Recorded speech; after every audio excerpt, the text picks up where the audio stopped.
Live. Everywhere.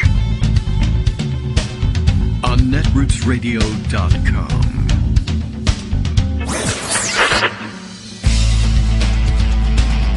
David Waldman. Kagro. In the morning.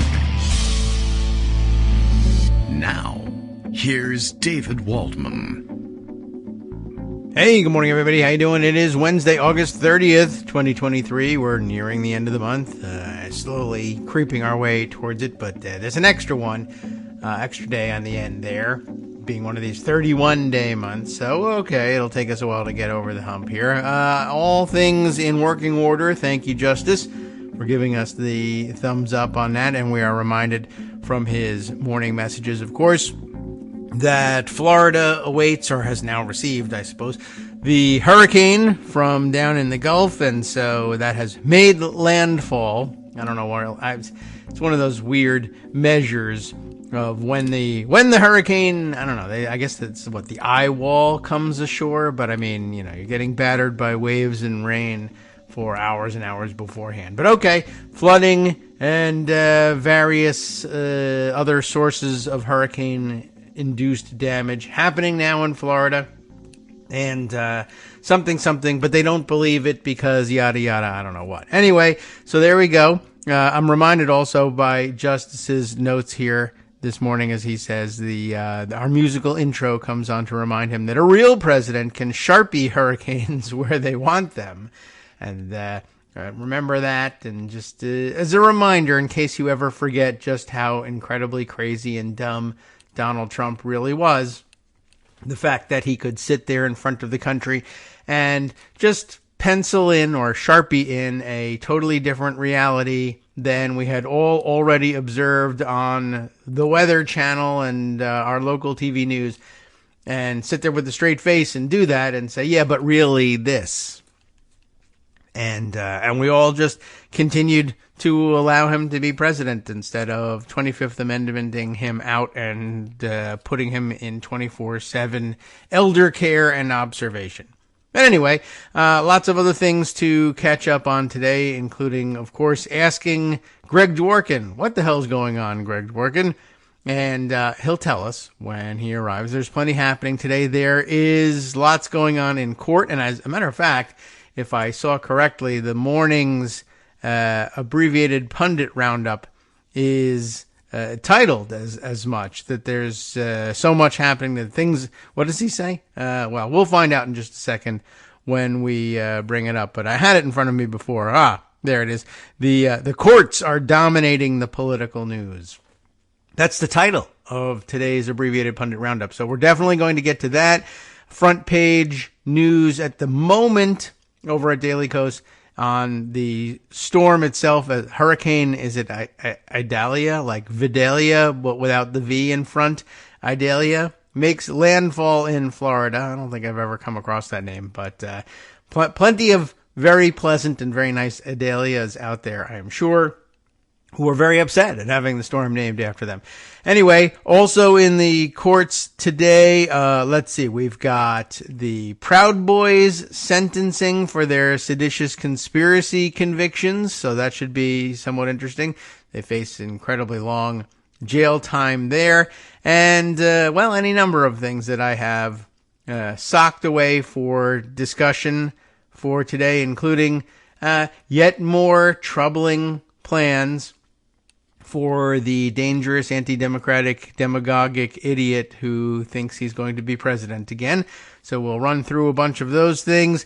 Some international news and angles and fun things that we could bring you. But if we take away all the international news, then you won't have any surprises left for when Justice Putnam takes over the microphone at 11. With the West Coast Cookbook and Speakeasy. He's always got an eye out for overseas. I usually am looking for things like, hey, is there somebody with incredibly weird Trump-like hair taking over as prime minister in England? There isn't? Well, then that's the end of the international news. Unless, of course, something has exploded in Ukraine, or we get some special explanation of why all of Russia's, you name it, trucks, snowmobiles, you pick your vehicle, are failing in the midst of the invasion. All right, so here it is. Now time for us to check in with Greg and find out in more organized fashion what the hell is going on versus what I saw on social media in the 15 minutes before I came on the show. Good morning, Greg. Good morning. I think we should suspend all of everything until we find out what the hell is going on. Probably true. There's so much that could be suspended. When you don't know what's going on. Right. Says get there. What was it?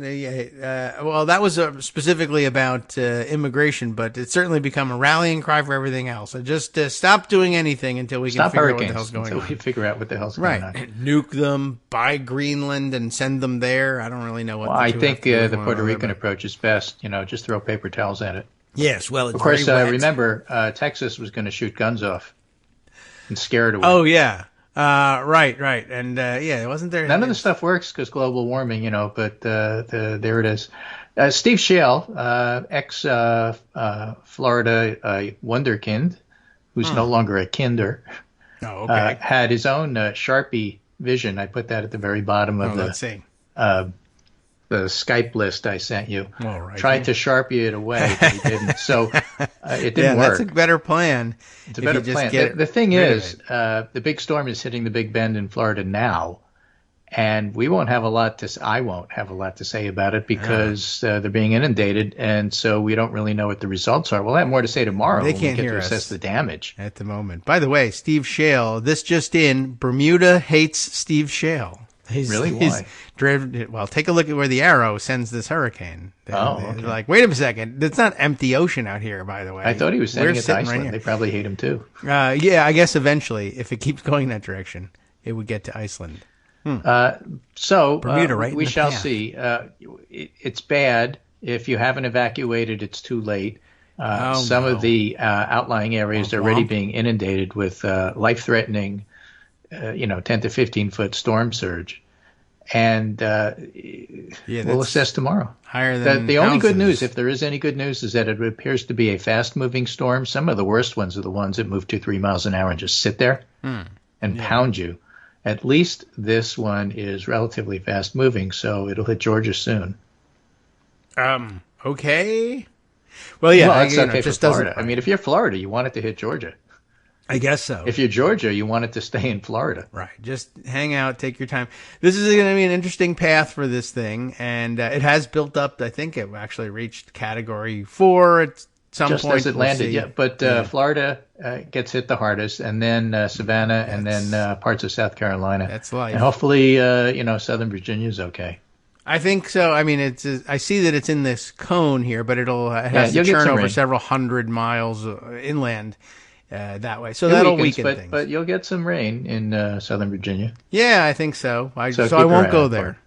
All right. Anyway, let's talk about what we are going to talk about. And yes, the headline at the Pundit Roundup is the courts are dominating the political news because they are.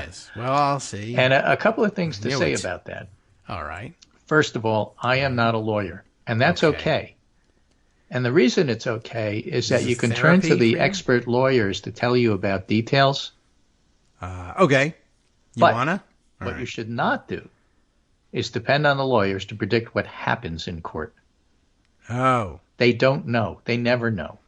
Well, you can't tell these lawyer days. will tell you, I know what's going on. I know what I think. I know what the judge heard. I have no idea what the jury's going to do. And if it's a decide from the bench situation, same is true. I know what I hear. I know what the judge heard. I know what I think. And I have an idea of how they're going to rule, but you really can't tell until they rule.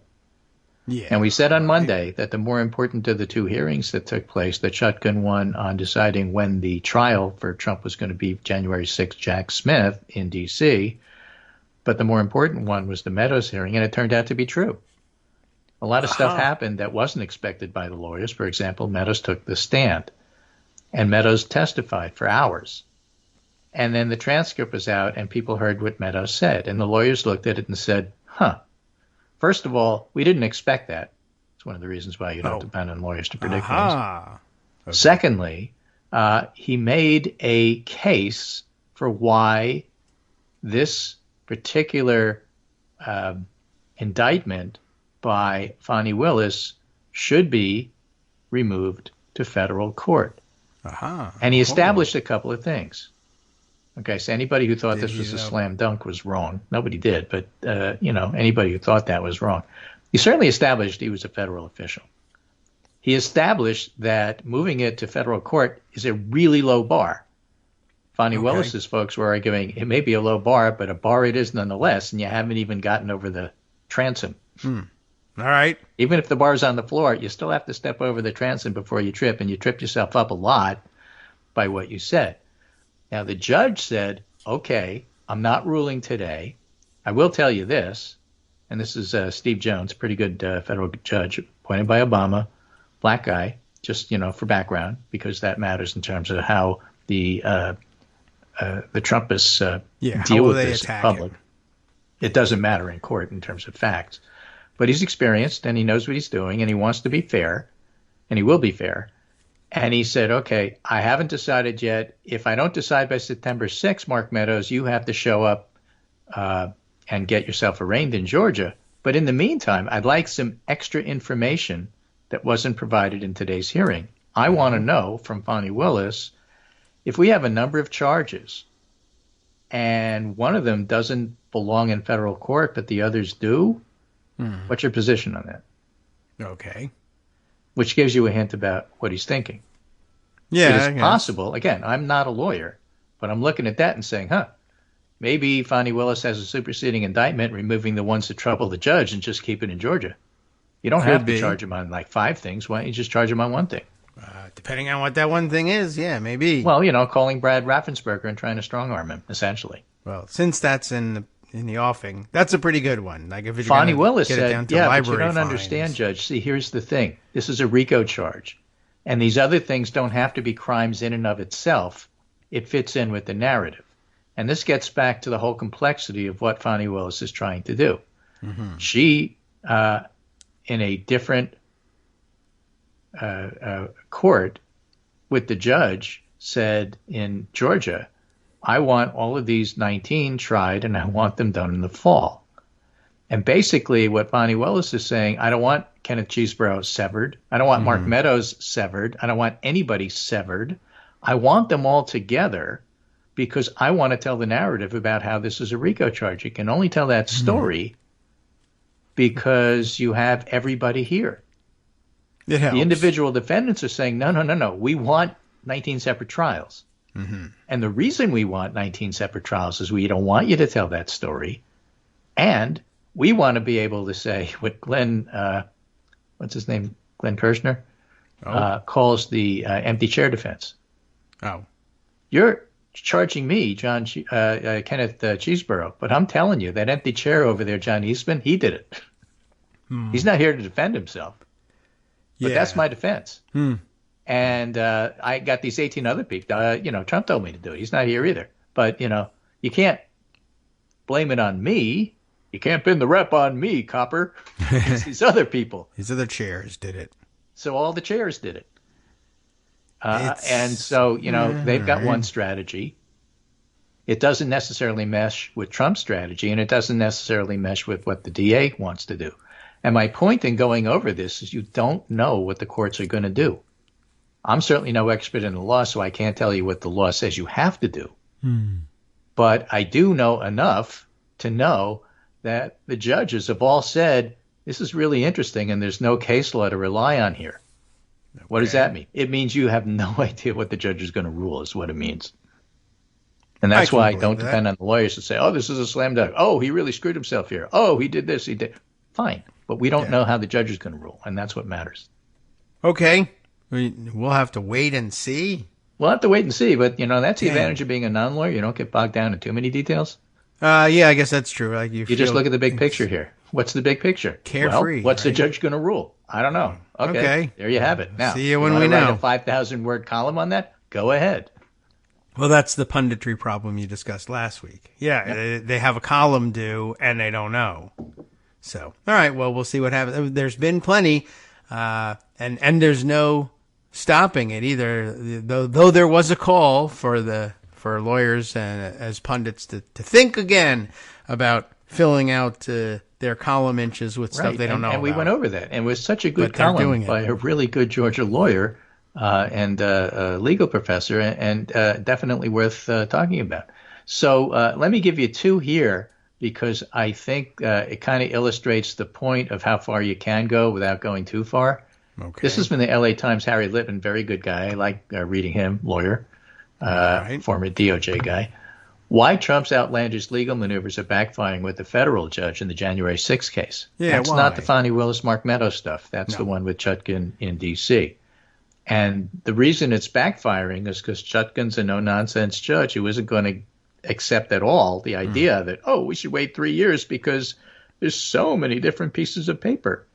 And computers haven't been invented yet, and we can't use search terms. And we can't hire legal firms who specialize in searching through this stuff as if these things don't exist. But they do. Oh. And Chutkan Well, said, I'm that not having changes any of this. everything. That's nonsense.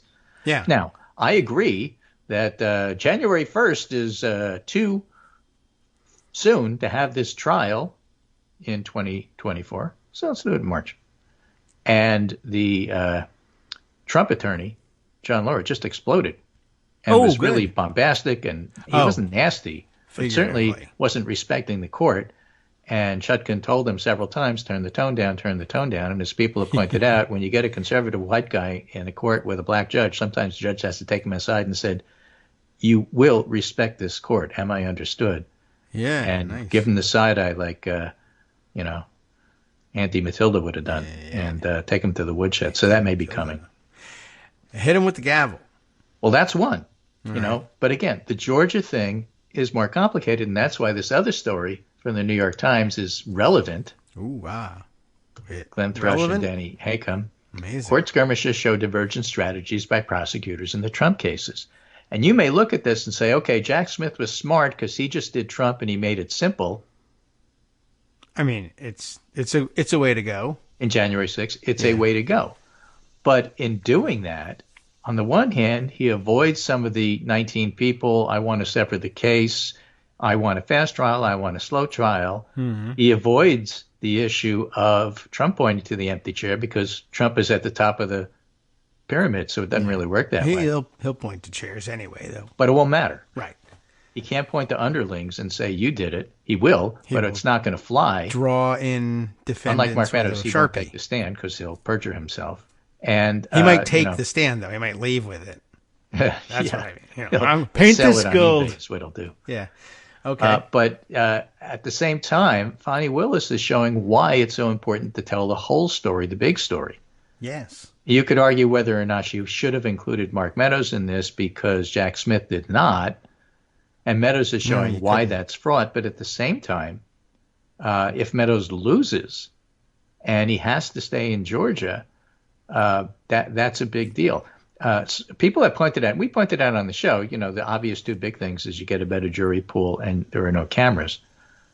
You don't get to worry about whether or not Trump will pardon because it's still state law and you can't. Right. He stays in But Georgia. people have pointed out a third thing, which is also very important, and that is that Meadows wants to put in a motion to dismiss the case entirely because as a federal official he's immune.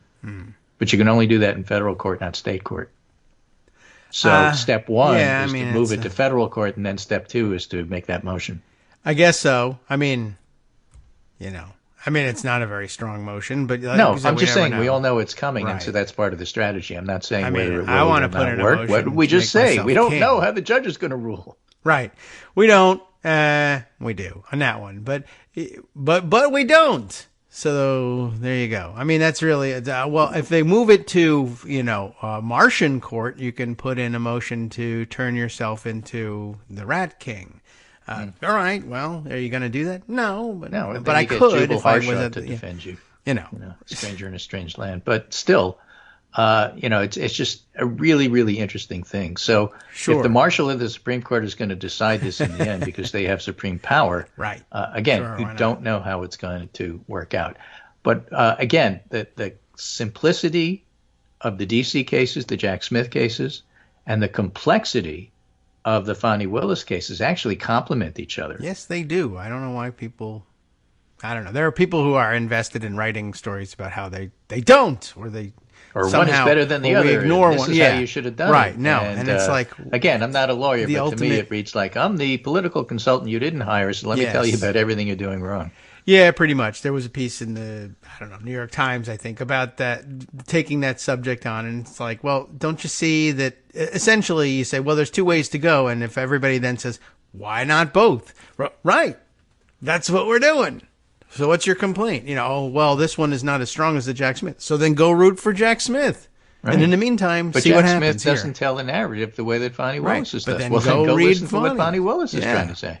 Right. I mean, to well, me, Jack it's Smith like one it's will almost come as if they before called each other. The July Republican convention, so people will know what's going on. Yeah, folks, good. It doesn't make any difference. The Republican electorate has already made their choice. That's yes, it's true soft, too. but Trump's going to be the nominee, and it's not like that trial is going to derail anything. That's probably true. And I don't know. To me, it's like, well, there's something for everyone here, and you should go follow the one that interests you more. Or if you're like me, follow both and see what happens. Right. I don't know what the complaint is. Right. So I was chatting with somebody on Daily Kos this morning who had commented in the pundit roundup. Well, they were probably right. Well, I didn't think so. Oh, well, they were probably wrong. Is what I meant. Yeah. Well, I don't know why you said that. Right. And basically the message Empty was, chair did it. I wonder, they asked a very good question. We have a story later on, which we'll get to maybe, about how Ohio really isn't a swing state.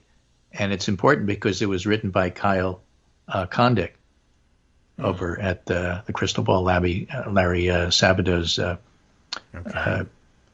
place, Virginia thing, shop, blog. All right. Okay. Right. That looks at politics. And the reason it's important is Kyle Kondik is an expert on Ohio. He wrote the book on it called The Bellwether. Oh. And right after he wrote that, it stopped being a bellwether. So this article is a follow-up and saying, oh, Ohio's not a bellwether anymore. Okay. So somebody saw that and said, gee, there's a lot of differences between Ohio and, let's say, Michigan.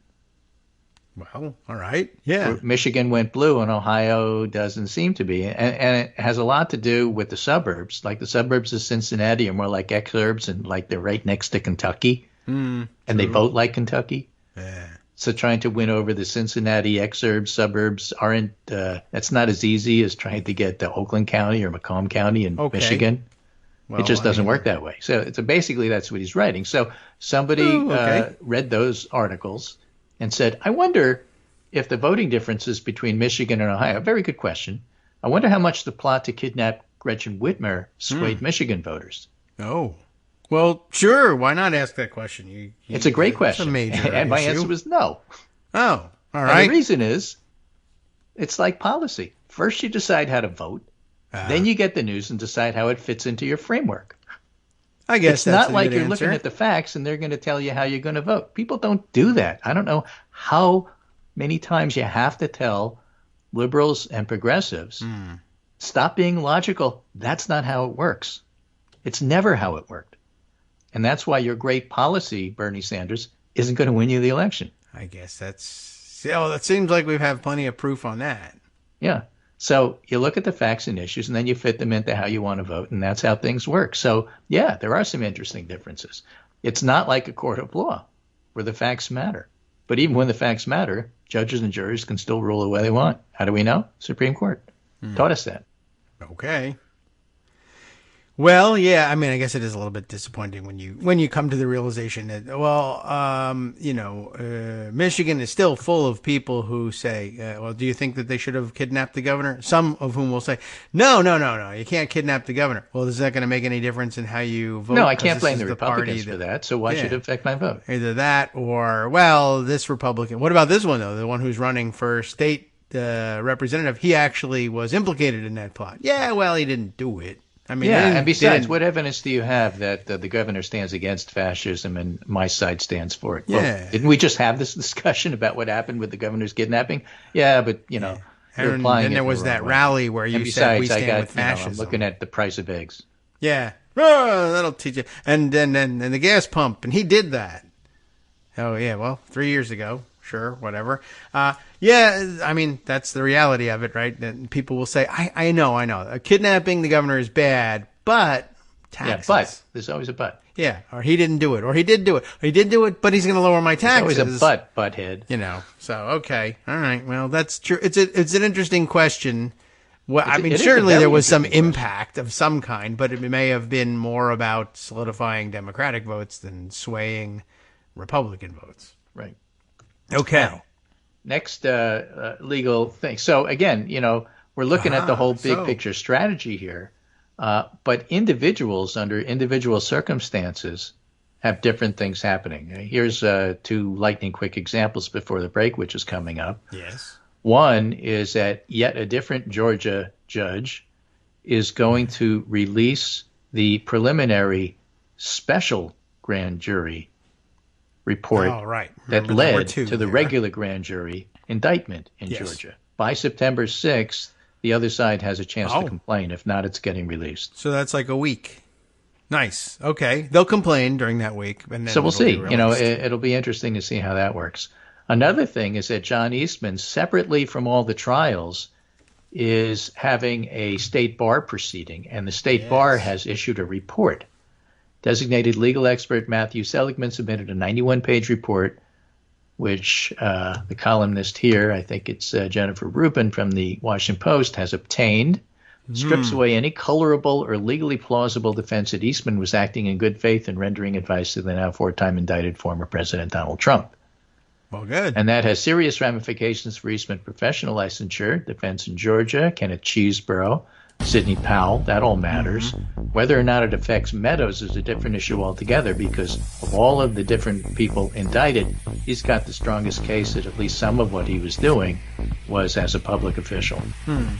Yes, but these guys don't. Well, yeah, he's in trouble, and he may lose his law license there. Yeah, right. And but in the meantime, he's signing the group letter attesting to Clarence Thomas's good character.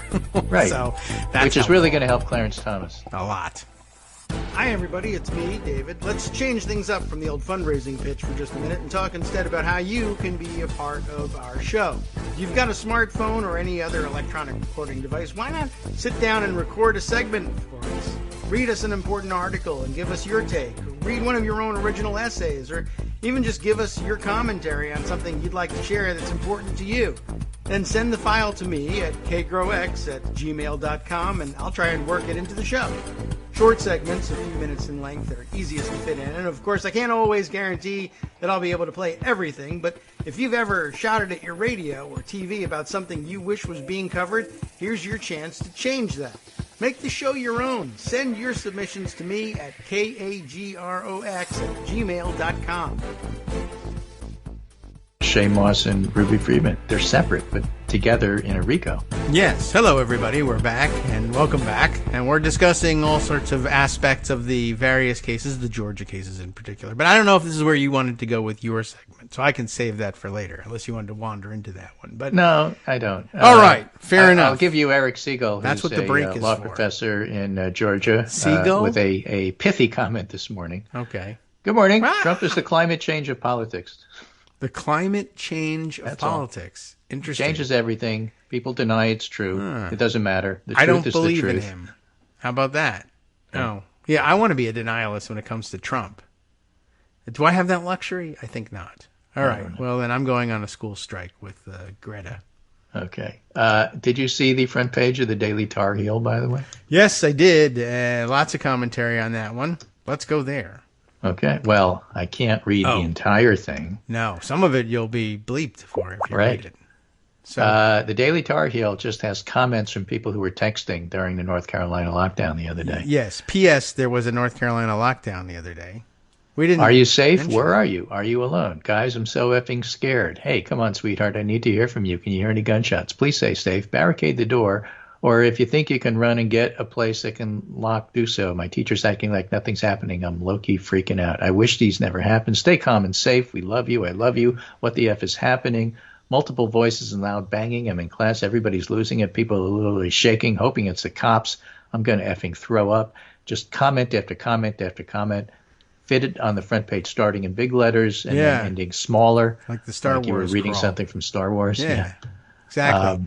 Which themselves are based on the old 1920s movie serials. But as Bill Gruskin, journalist professor, says, I've never seen a better front page, and neither have you. Yeah, there's a lot of very interesting commentary in the social media when they're sharing this image. People, there were too many to collect. Everybody's got something very pithy to say. So, well, the basic one was, oh my God. Yeah. And I can't. The whole sentiment is, again, another entire cohort of students from an entire university are traumatized for life, thinking. And it's funny too, because it's not funny. I mean, it's odd in the sense that so much of American politics sort of depends on the attitude of, well, yeah, I know that this bad thing happened, but it'll never happen to me. But it's on weird, the gun not front, funny. It's only funny if you're the Joker. Obviously, yeah.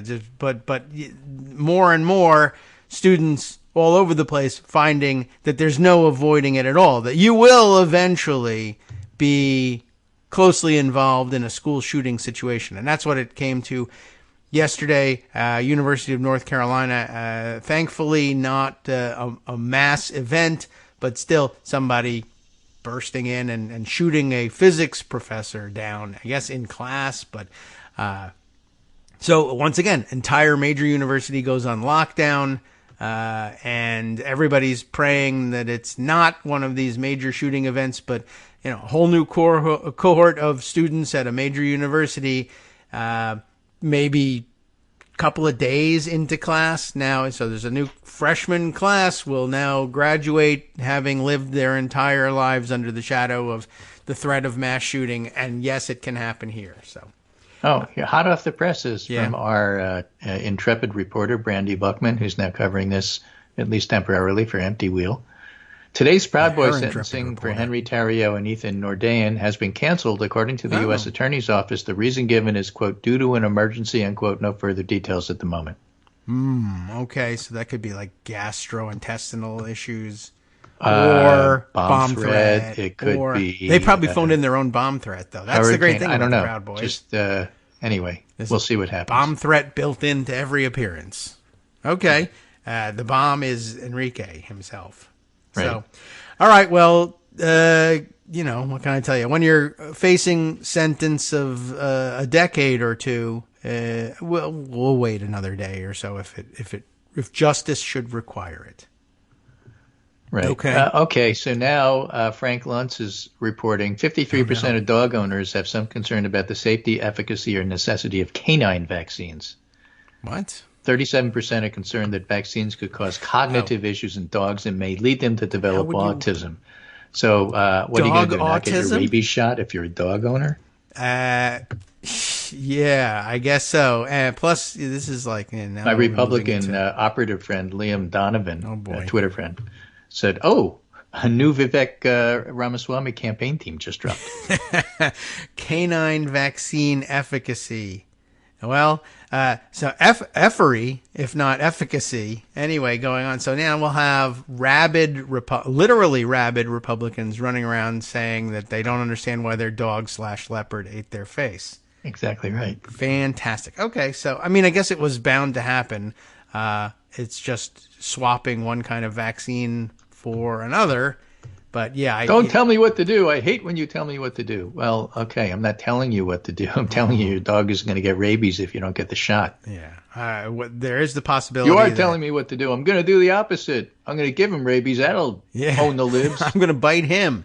And another thing, I'm eating all the Scooby snacks. Yeah, exactly right. Hooray for Republicans. This is the end, obviously. And I think this ends with, this is one of those post-apocalyptic zombie movies, except instead of an exotic infection that turns everybody into zombies, it's an old one that we've actually defeated for decades that comes back because we decided not to vaccinate ourselves against it. All the suspenseful elements are gone. It's a very boring zombie movie. And all the Republicans are saying, I'll show you. I'll give my dog rabies and I'll get syphilis. Okay. Well, what's the cure for this zombie infection? Penicillin, but no one will take it. Oh, exactly right. Interesting. Okay. Miami Herald, a separate topic here. Florida reviewers of AP African American Studies sought, quote, opposing viewpoints of slavery, end quote. When Florida rejected a new advanced placement course in African American studies, state officials said they objected to the study of several concepts like reparations, the Black Lives Matter movement, queer theory. But the state didn't say that in many instances, its reviewers also made objections in the state's attempt to sanitize aspects of slavery and the plight of African Americans throughout history, according to a Miami Herald Tampa Bay Times review of internal state comments. For example, a lesson in the AP course, that's Advanced Placement, not Associated Press, focused on how Europeans benefited from trading enslaved people and the materials enslaved laborers produced. The state objected to that content, saying the instructional approach, quote, may lead to a viewpoint of an oppressor versus oppressed based solely on race or ethnicity. If you learn that whites actually enslaved and oppressed blacks, but that was, you may lead you to a viewpoint where there was stuff based on race, and that will poison the well, because then you'll think affirmative action has some basis in logic. So we can't have you learn that. That doesn't necessarily follow, but all right, yeah. Okay, I mean, it is a little odd, because it kind of, like it used to be back in the old days when you were talking to racists and they were saying, well, I want to teach an alternative about slavery. The alternative was, well, there was this huge economic benefit and it was part of the economic system, and the whites were worried about freeing their black slaves. The objections here are all whataboutism. I'll give you another example. I mean, but that used to be the reason why they supported the idea of teaching alternatives about slavery, and now, interestingly, it's the reason they don't? Okay. I don't know. It's kind of odd, but by the way, were there any, does the state curriculum require alternative viewpoints on World War II or anything like that? Like maybe it was okay, maybe the Axis was right, anything like that? They will. I guess at least in South Florida. All right. Where the Proud Boys are actually in positions of political power. Yeah, could be. Well, Pearl Harbor was fantastic. Yeah, they like attacked us. Yeah, well, no. We attacked them. Right. Yeah. We shouldn't have put up all those signs that said bomb here. Yeah, exactly. I don't know. What, in another lesson about the beginnings of slavery, the course delved into how tens of thousands of enslaved Africans had been removed from the continent to work on Portuguese colonized Atlantic islands in Europe, and how those plantations became a model for slave-based economy in the Americas. And in response, the state raised concerns that the unit, quote, may not address the internal slave trade system within Africa. That's what I meant about whataboutism. And that it may only present one side of the issue and may not offer any opposing viewpoints or other perspectives on the subject. I thought they were going to say, well, this is anti-Portuguese bigotry or something like that. Mary Patillo, sociology professor and the department chair of Black Studies at Northwestern University, said there is no other perspective on slavery other than that it was brutal. Yeah, well, it was exploitative. It dehumanized black people. It expropriated their labor and wealth for generations to come. There's no other side to that in African American studies. If there's another side, it may be in some other field. I don't know what field that is, because I would argue there is no other side to that in higher education, period. Oh, I think he's thinking of the Monty Python argument clinic. Yeah, maybe. No, it isn't. Slavery was really bad. No, it wasn't. Okay. Alexander Whaley, African American Studies professor at Brown, said the evaluators' comments on the units about slavery were a complete distortion and whitewashing of what happens historically. It's trying to go back to an earlier historical moment where slavery was mainly depicted by white historians through a white perspective. So to say the enslaved and sister African nations and kingdoms and white colonizers and enslavers were the same really misrecognizes the fundamentals of the situation. And the objections are an example of how Florida education officials are enforcing broad state laws and rules that restrict how schools can teach about racism and other aspects of history, and how the College Board's pilot African American Studies course became a casualty of politics. And then goes on about, what DeSantis has done over time. So it's a pretty remarkable story, and I think it's one well worth telling.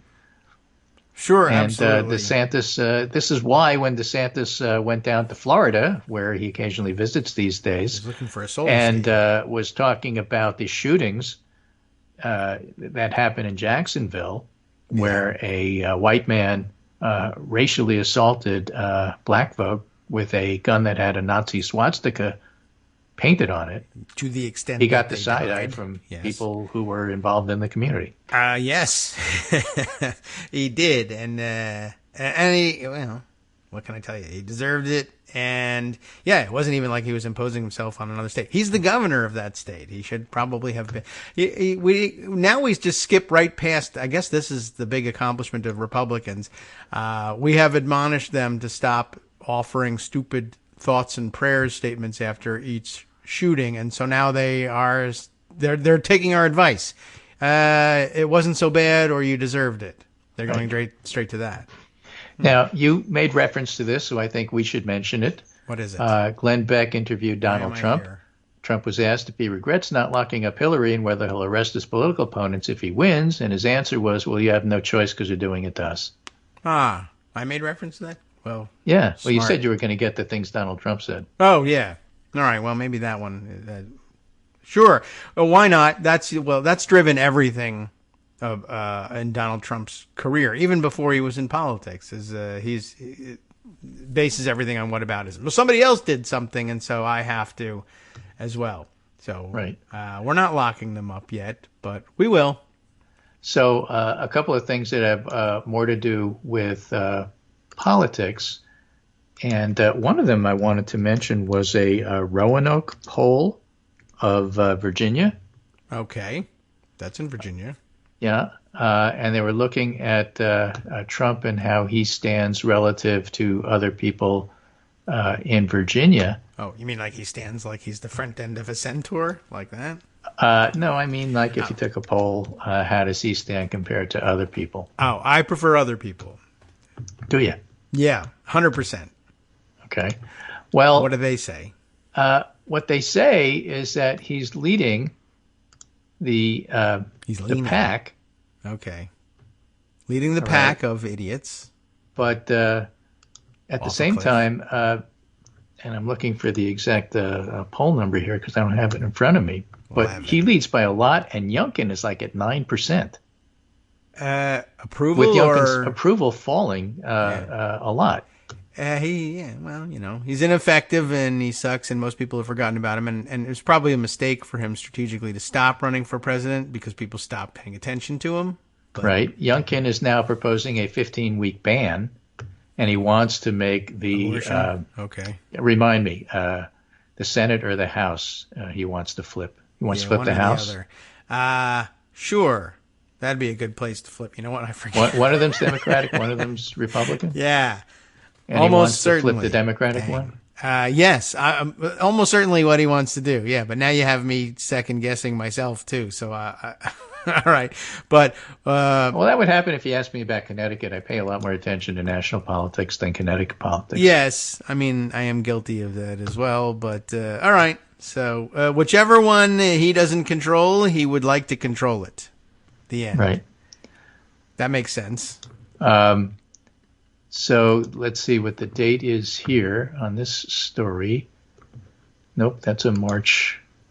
Okay, well, so story, Youngkin so will want to be flipping the Senate, I Yeah. suppose, because they do control the House. But So, if you want to flip the House, go ahead. That's the sort of thing that they might mistakenly do. Well, that was our plan all along. The point here is that we Glenn control Youngkin it. from from the donor point of view is still the great white hope that's going to come in and somehow rescue the Republican Party from Youngkin Donald Trump and the also-rans. I mean, But that only works if voters feel the same way as donors do, and voters never feel the same way as donors. Right. They don't have as much money. Part of Youngkin's plan is to have a really strong local election result in Virginia. That's his plan? Following which he can then announce that he's running for president. Okay. And that's not going to work No. if people don't especially like you. Yeah, or don't follow your advice when it comes to voting, or Right, for example. your son is too young to local vote, politics in that regard, sort of matter a lot. All politics are that. All politics are, in fact, local. And so that's one of the reasons why I thought it was so interesting to see some of those results. Yeah. Which maybe by next week I'll actually find for you. Okay. Well, I would appreciate hearing about that, certainly. But, yeah, Here Glenn we go. Youngkin. New Virginia poll from Roanoke College, Okay. 2024 GOP primary. Trump 47, DeSantis 13, Youngkin 9 But he's in not his own running. state. Pence 7, Scott 6, Ramaswamy 5, maybe that has Christie something to do 3, with it. Haley 2. No So one- Ramaswamy isn't going gangbusters here. I heard He's was part of the awesome. gang. Okay. Are you sure? Because the pundit said it was fantastic. But I know you also showed us. Oh, yeah, we polled actual voters, and it's not like pundits just vote like normally. They get one vote. As it turns out, the bulk of the people who are voting don't like him very much, and in fact like him less since they've seen him. Yeah. So Good. just thought I would mention that. That's kind Still of no shortage of stories. People are still have stories in the pipeline, and they're still being published about how he did so fantastically for himself at the debate. And there's a new wave of Ramaswamy mania. Ramaswamania, maybe. I don't know. And there isn't. And good. It's fantastic that there's not. Here's a poll message about box from Youngkin, Dan though? Pfeiffer that I'll do. That's really the last story I want to cover for today. Well, it's the last one I Why ever the wanna hear. 2024 race is neck and neck right now. And if it's too long and you didn't feel like reading it, sure, Trump's in trouble, and he's a fascist, and he's an authoritarian, and he's in court, and he's I like this getting part. indicted, and he might even get convicted. Yes. And I on the think other she stabbed side, herself Joe in Biden Majesty. conducted his presidency with decency and compassion, exceeding even the most optimistic expectations of what could be achieved with a Republican Party that won't acknowledge the legitimacy of his electoral victory. Unemployment's down under 4%. Yeah. The economy is growing. Inflation's been coming down for months, but we're tied. Why is that? and it comes down to Republicans are entirely behind Trump, as they always were, as they were in 2020. And Democrats haven't really gotten around to focusing on the election. The young people and busy enjoying the economy. voters of color haven't lined up behind Biden yet. They haven't been asked to. We've been busy lining Yeah, up it behind doesn't mean abortion. they won't. Biden's only starting his campaign. Yeah, But he said essentially that's why he's tied. Okay. And what he says I is, look, see. I'm I one can- of those I can worry buy about that. everything, don't panic about anything kind of guys, he says. Oh. I go right to panic. So we have work to do. The task is more difficult because the anti-MAGA majority is much more diverse. Communicating to younger voters Biden's accomplishments is a big priority. Well, people don't care about They understand accomplishments. that. So we may wind up with a close race, and plus third parties are an unknown. So that's his analysis. I don't think that's wrong. No. And so it's one of the There's more reasons you to don't it. focus on polls now. You don't focus on polls because let's say you polled Florida this week. They've got other things on their minds, That is true. even if you could reach them. Yeah, right. And they'll hear their phones ringing as they float down the street, I guess. To a lesser extent, it's true with the rest of the country. Yeah. Also, as we're sort of thinking about it, I mean, one of the reasons we're tied, unstated here, but I'm sure he'd probably agree with it. And why don't we all agree with this from the outset? Polling at this stage in particular, polling is essentially, they ask everybody the same question, but the questions are heard, understood, and answered in different ways. When you're polling Republicans, you're asking them, well, how do you feel about, Donald Trump or America or what have you? Whereas How do you Democrats, feel about the other side winning? right, and the And their Democrats answer hear is, we can't have that. right. Democrats hear the question, "What do you think about things? How do you feel, and what do you think?" And they answer them differently. I feel like we should make America great again, and this is all frame job against Donald Trump. And what do you think about how things are going in the country? Well, there's some good things and some bad things. All right, so that's how we're tied. One is, rawr, burn them all, and the other one is, well, if you take a look at objectively at how things are happening, I mean, the economy is good, but then on the other hand, so different way of viewing the question entirely. And then, of course, if you ask them how are you voting versus how are you voting, I mean, that's the question they're actually asking them. Now, if everybody answered the same question, I think you'd get a pretty a better view of how things are going. And I guess in order to extrapolate that answer, you go, well, how are you feeling about Trump's continued candidacy over here on the Republican side? And Democrats, how will you vote on the abortion issue? Because that's actually the leading indicator of what you're going to do when you get to the ballot Well, there's box. another Oh, it's leading overwhelming against them? Oh, okay. Yeah, but there's Excellent. another leading indicator, and I'll give you one, and this is Yes. what Simon Rosenberg always points to, and Tom Bonier as well. Yeah. Look, there was an election this week, Mm-hmm. and it was in Iowa, Yes. Oh, and it was really local. And okay. it was in Warren County, Oh, yes. and I they have this. ousted their Excellent. recently appointed county auditor, who oversees elections, who shares conspiracy theories about 9/11 and 2020 elections, and the Democratic Yes. deputy auditor was placed on leave after she declared her candidacy. She won. He lost. Okay. So it's a big win for democracy tonight, as Zach Walsh puts it, in a red county. Mm-hmm. Shows Democrats can still run and win in Iowa if we work hard and compete everywhere. And writ large, if you look at the results of voting, for all of the polls that say this is a problem and that's a problem and that person is a motive, when it comes time to vote, they're turning out and they're voting liberal/Democrat. They are. And I Even have in seen red this areas. story. And as a matter of fact, yeah, I'll give you the headline from Bleeding Heartland, which we do sometimes refer to.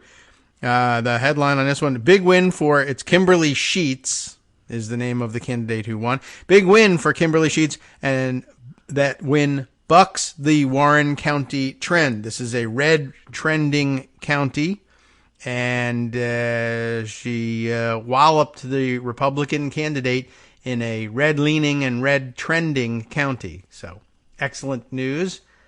And, yeah, it probably had a lot to do with the fact that there was election administration at stake here. So I think that will drive a lot. There was no chance for it to be about abortion, but Trump and Trumpism have caused crises in a number of otherwise mundane and local functions.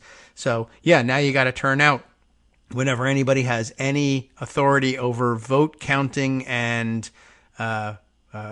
election procedures.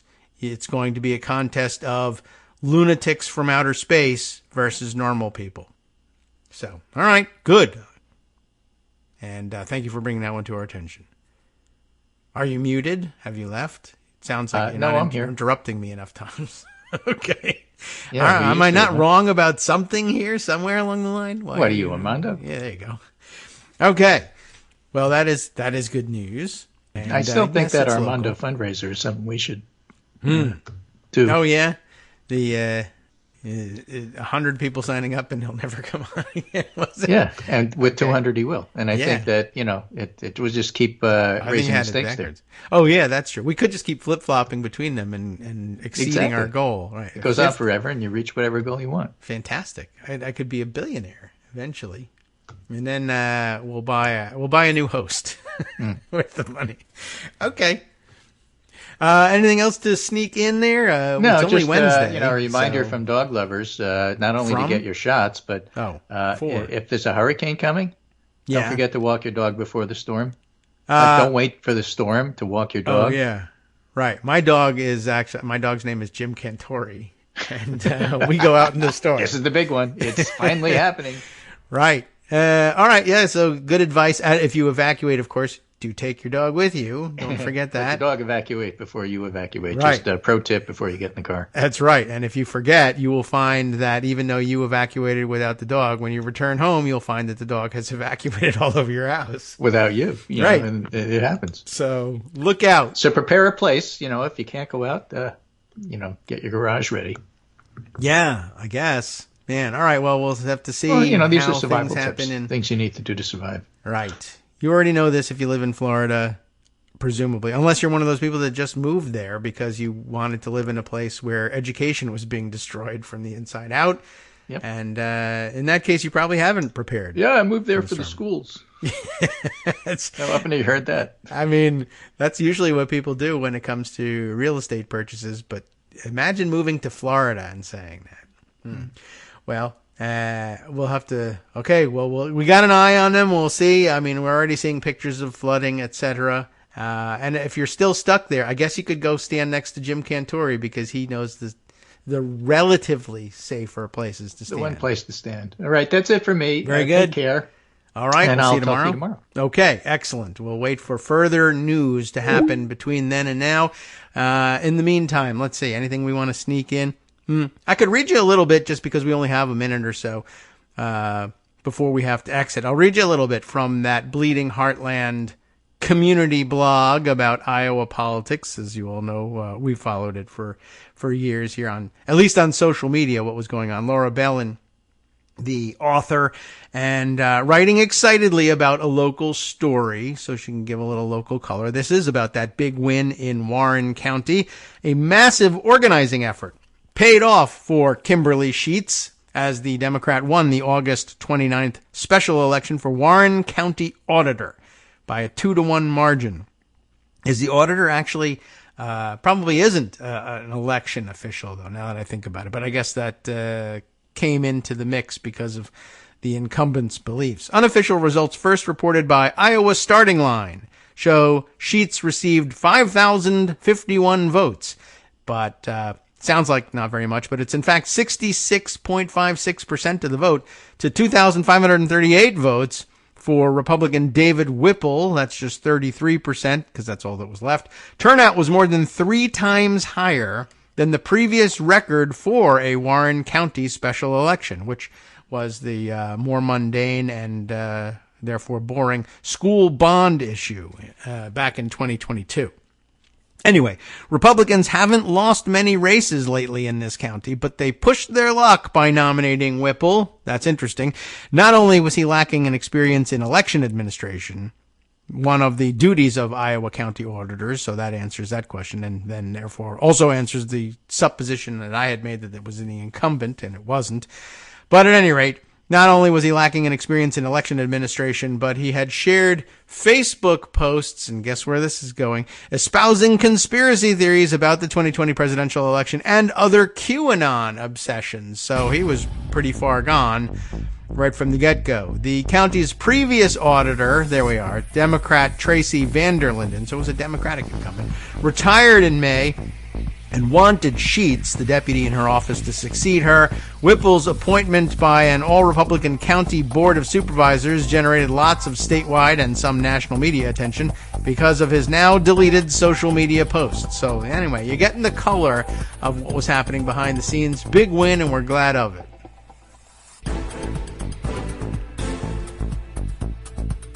All right, welcome back now to the Kagro in the Morning Show here on Netroots Radio. Just for the hell of it, because I got myself involved, and now I can't stop. I thought I might continue with the Bleeding Heartland article just to give you some more context, local context about exactly what was going on there, since I, in my, attempt to express my suppositions about what was happening there, made a number of incredible errors, which no doubt disturbed the Iowa audience greatly. But here's the real focus of what Laura wanted to get to in this one. Warren County has shifted toward Republicans lately. Recent political trends explain why Warren County Republicans were confident they could elect the candidate of their choice against a Democrat with far more relevant experience, and who was also considering that they put up a QAnon lunatic and they still thought they could win. Located directly south of the Des Moines metro area, the county has grown from about 36,000 residents in 1990 to more than 52,000, according to the 2020 census, making it the 11th largest of Iowa's 99 counties. More than half of Warren County residents live in the cities of Indianola, have I pronounced that correctly, and Norwalk. These towns haven't trended blue like some suburbs to the west of Des Moines. Warren County was solidly Republican for much of the 20th century, becoming more competitive, though, in the 1980s. It was a swingy area, voting-wise anyway, voting twice for Bill Clinton, then twice for George W. Bush for president. Democrats Tom Harkin, who grew up in Cumming, a small town in the county, and Tom Vilsack both carried Warren in their campaigns for U.S. Senate and governor, but the Iowa House seat covering the Indianola area changed hands several times during the last 2 decades. Gosh, I hope they have the local pronunciations correct, but I have my doubts. Anyway, since around 2008, Republicans steadily gained ground up and down the ballot. Warren County had narrowly favored Barack Obama in his first presidential race, but went for Mitt Romney in 2012, even as Obama won Iowa as a whole by nearly 6 points. Republican Joni Ernst carried Warren County by nearly 16 points in 2014, about double her statewide margin over Bruce Braley in that Senate race. It was the same story in 2020 when Ernst outpaced Democratic challenger Teresa Greenfield by about 6.6 points. That's difficult to say. 6.6 points. Yes. Point. Statewide, but carried around, won by around 16 points in this county. So Ernst really cleans up there. Trump solidified the realignment at the top of the ticket by winning Warren by also 16-point margin against Hillary Clinton, nearly 17 points against Joe Biden. Trump carried Iowa as a whole by 9 points in 2016 and 8 points 4 years later. Also in 2020, Republican Brooke Bowden defeated four-term Democratic State Representative Scott Orth, maybe pronunciation, for the Iowa House seat containing Indianola. She was easily reelected last year, and Warren County voters favored every GOP candidate for a statewide office. And so you can see why there was some worry among Democrats, I suppose, and why there was this belief among Republicans that even with a QAnon nutter, they could still prevail. And good. They got their asses handed to them, and it's excellent. There's much, much more if you want more in-depth coverage, localized in-depth coverage. So I can't recommend Bleeding Heartland enough for things like that about Iowa. But we'll stop at celebrating the win and noting its significance in the face of growing Republican dominance of the county. Okay. So let's see. Other items worth discussing. Well, nothing's really worth discussing at this point, yet we will discuss them anyway. Let's see. What did we leave off with yesterday? As I recall, we were reading a lengthy story and only got partway through it, and now we should pick up again with it. Yes. It was the story with the local angle that I had forgotten about, the Michael Farris profile in the Washington Post, the local angle being he ran for lieutenant governor here in Virginia some years ago. And I guess, I don't know whether he still lives here, but settled locally, and I mean locally, in Loudoun County. And I guess, therefore, it should come as no surprise that Loudoun County ended up at the epicenter of the parents' rights controversy, even though Loudoun County doesn't actually lean Republican anymore. But he's established himself, I think, probably slightly out to the west of my area of Loudoun County, and founding Patrick Henry College out there and making that his base of operations, and surrounding himself with people that he thought he could create a political career, an elected political career for himself. Turned out not to be the case, but instead he's made a political policy career for himself. Nonetheless, so where did we leave off? Here we go. I remember the graphics of when where we stopped, and I believe it was on our way into this next section of the profile. Let's see, just to recap where we were before. Farris, after his election loss, began incorporating his arguments into a cause destined to dominate Republican political discourse: parental rights. Now, the origins of those rights, I guess, comes in this next section, and subtitled, "A Right Which Comes from God." And you should always be campaigning basically as though you had been commanded by God, don't you think? This goes way back. On an October morning in 1995, Farris, then 44, sat before a House Judiciary Subcommittee and urged legislators to pass the Parental Rights and Responsibilities Act. Remember, they were still the party of personal responsibility back then. The bill had been introduced by conservatives in Congress, but Farris, as he acknowledged in his testimony, was one of its authors, though he wasn't a member of Congress. He wanted Congress to decree that parental rights are fundamental, according them the same high level of deference that courts show to freedom of speech and worship. Confusion abounded among judges over how they should balance the rights of parents against the duties of school officials and social workers, Farris contended. "We are simply clarifying a right that exists, a right which comes from God," Farris said, which should need no clarification whatsoever. God, speaking for God's self, can certainly make that clear. We're just waiting and didn't see any thunder and lightning, and apparently there's less interest in it than the rest of us thought. To its opponents, the bill was far from an innocuous clarification. They were probably right about that. And the stakes for kids were potentially huge. The law could shield abusive parents and wreak havoc in schools. Children's welfare advocates testified, like, for instance, you show up at school and the current state of the law then, and usually in most states now, if a child shows up at school, let's say, repeatedly bearing bruising and scarring, consistent with physical abuse in the home, you might notice this as a teacher, and in most cases you were required to report such things so that investigation could be initiated and hopefully intervene and rescue the child from this physical abuse. But if you were the sort of person who would say in your defense, well, it does say in the Bible, it doesn't say in the Bible, this is where it comes from, but the old adage that they frequently lean on, right? Spare the rod and spoil the child. I don't know whether that has any biblical provenance or not.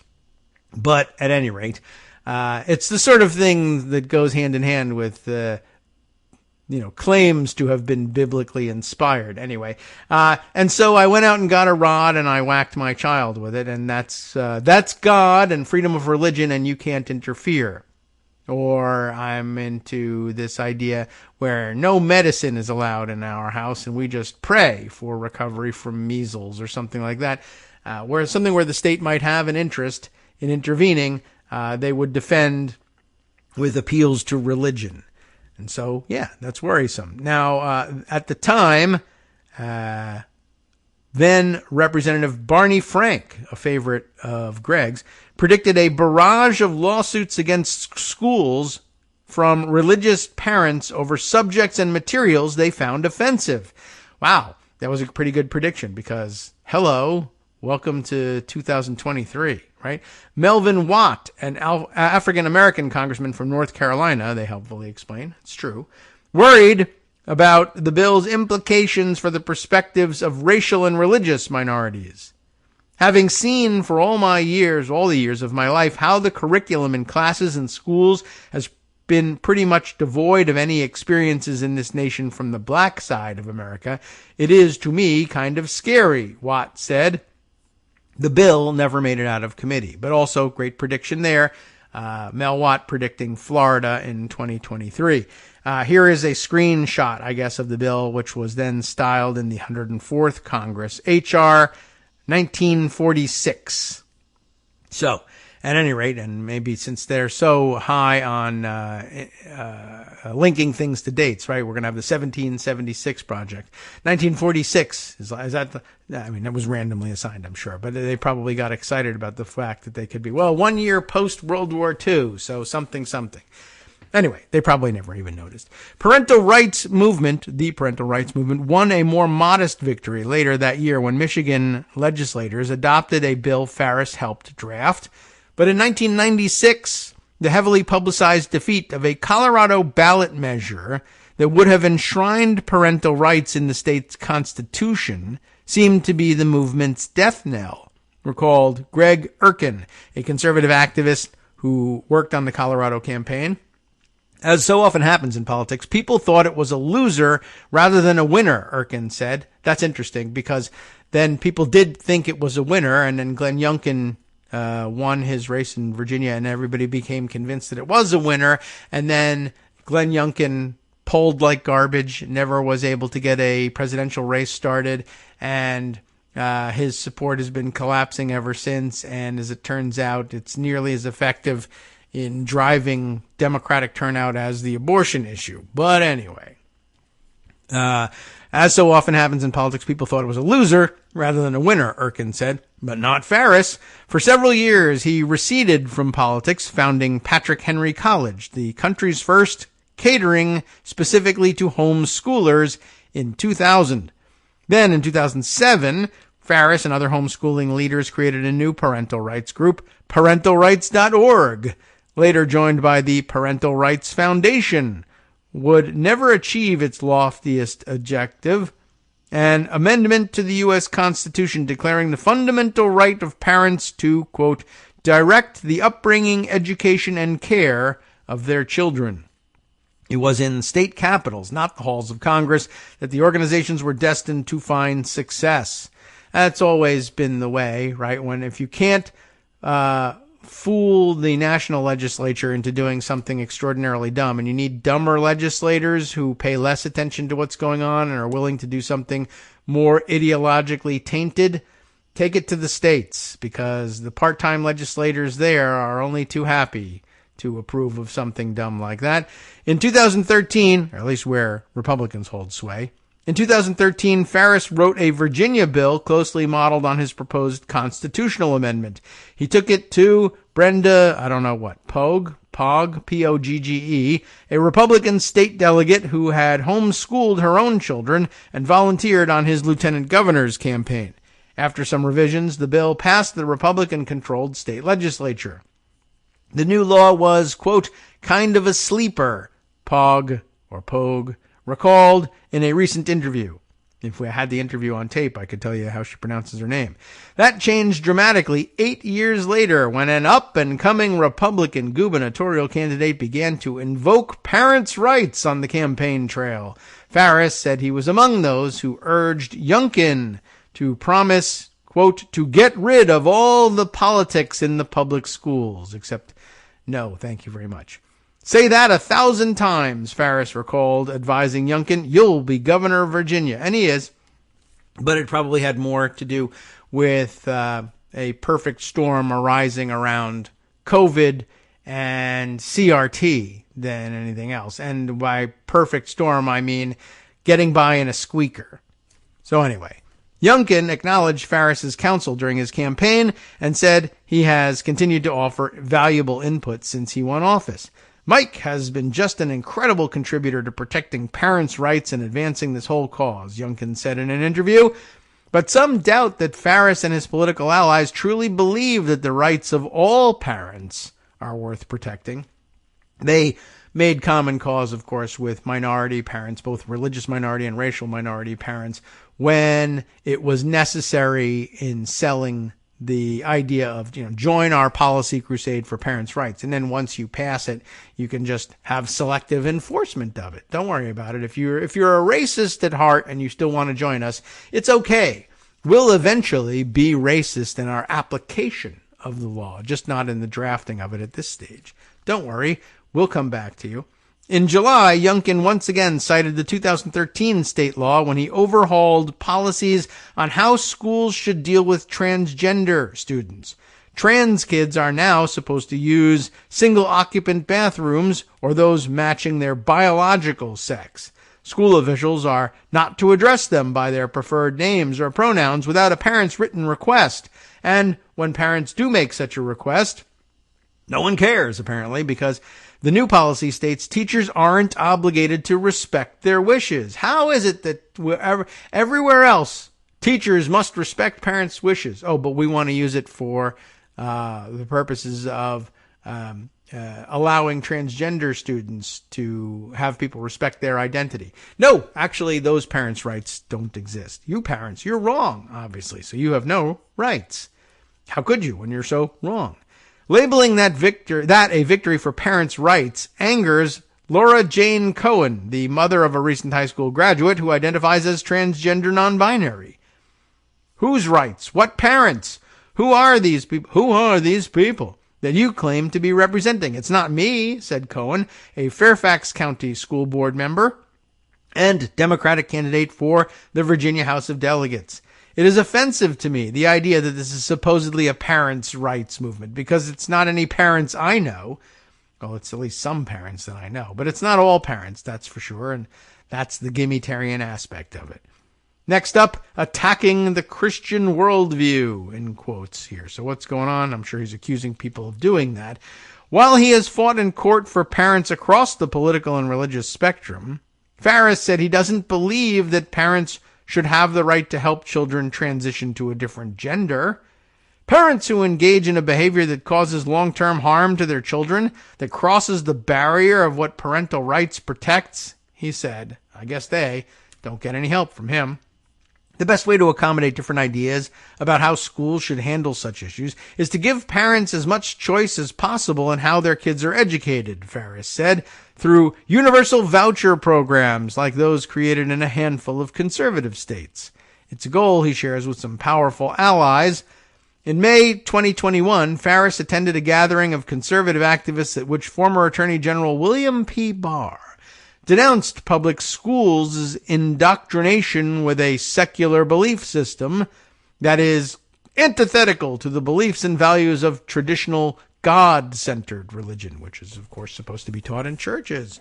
Farris was approached after the speech by Peter Bollinger, a Southern California real estate magnate who helps lead Ziklag. I don't know what that's supposed to mean. Ziklag. A group devoted to expanding Christian influence over American culture and government, because there's not enough Christian influence here in the United States. Membership in the organization, named after a town in the Bible that David used to organize raids against enemies of the ancient Israelites. A little appropriation there, I guess. Now that answers the question, why Ziklag?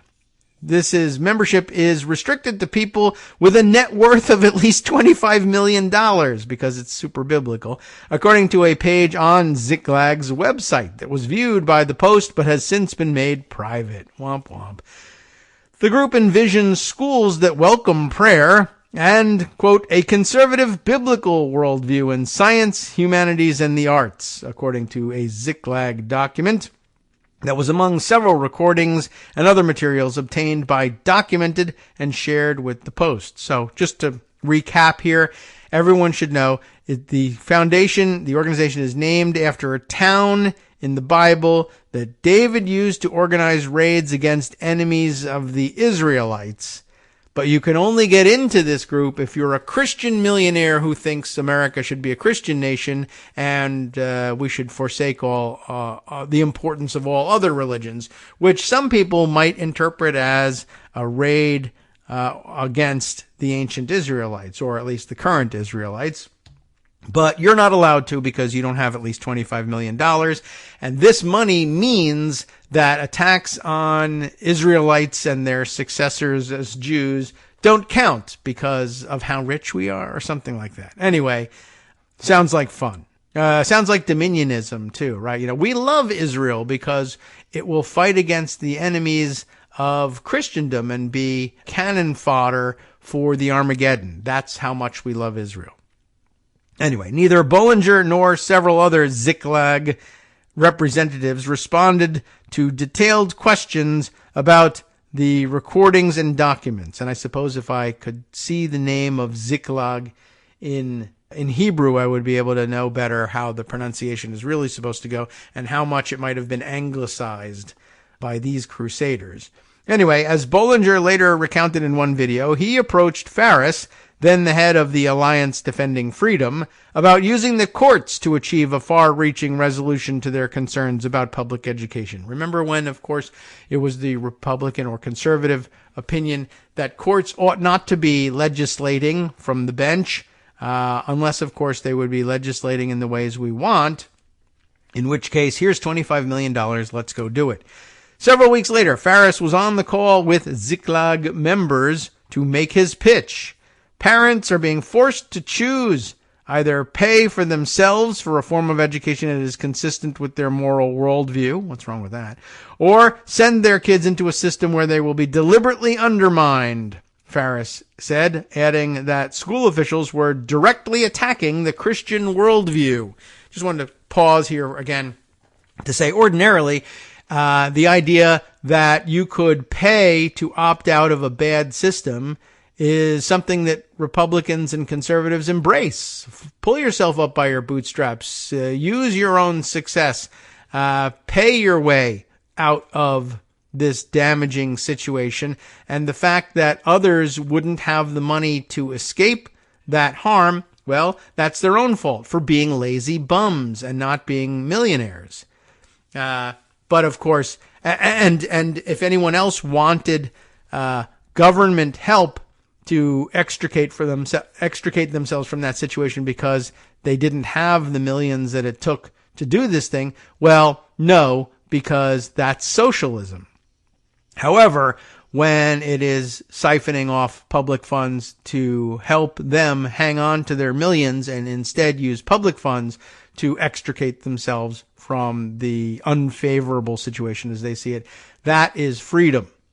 So there you go. When they get the money, it's freedom. When someone else gets the money, it's socialism.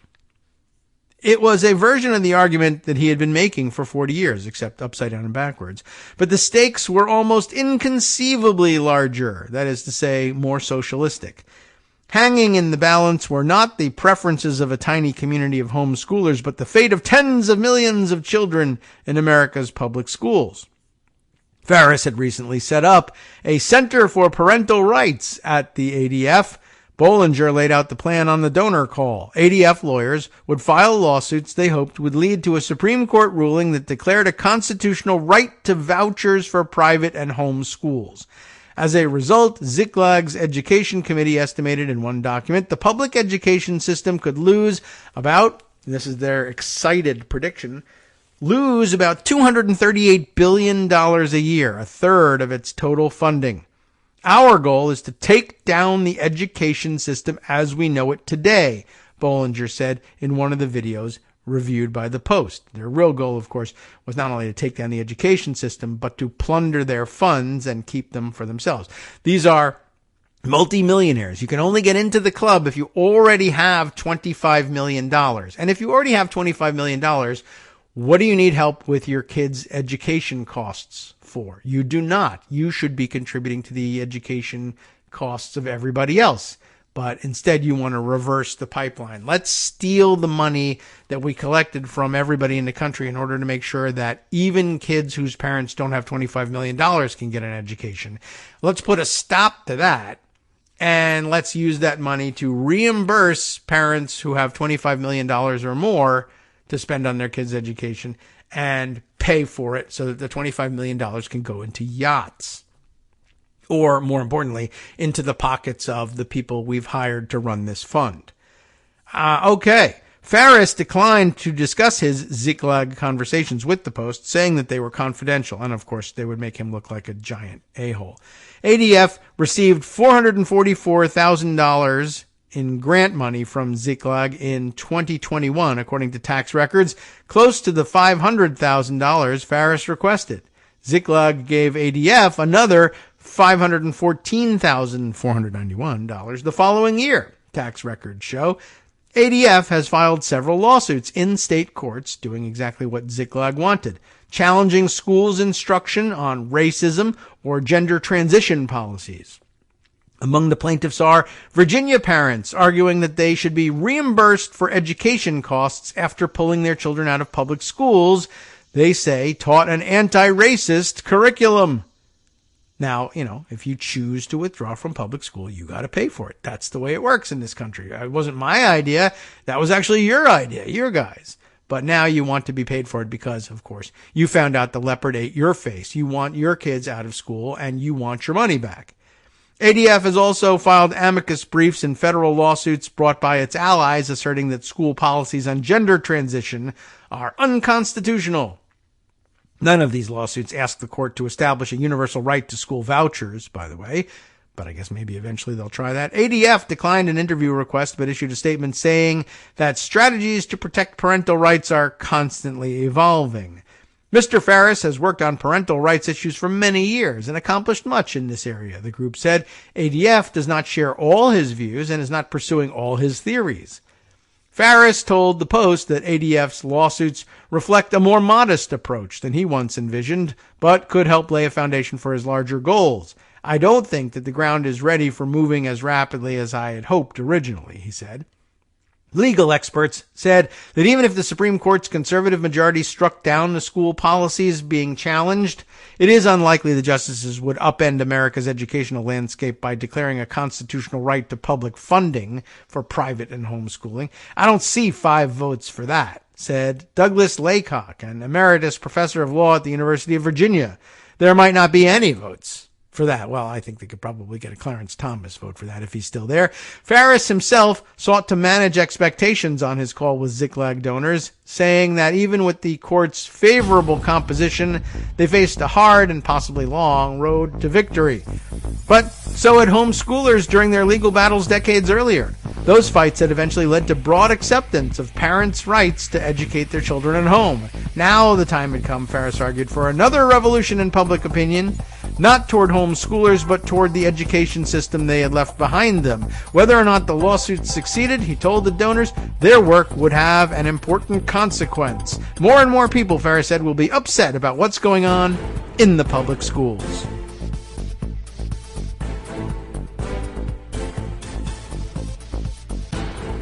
Hi everybody, it's me, David Waldman. Yes, the same guy who interrupts you all the time. Interrupting you one more time, just to tell you again, another reminder that your contributions are what keep this show on the air, and patreon.com, patreon.com, is still among the easiest ways to make the sustaining subscription donations that keep us afloat.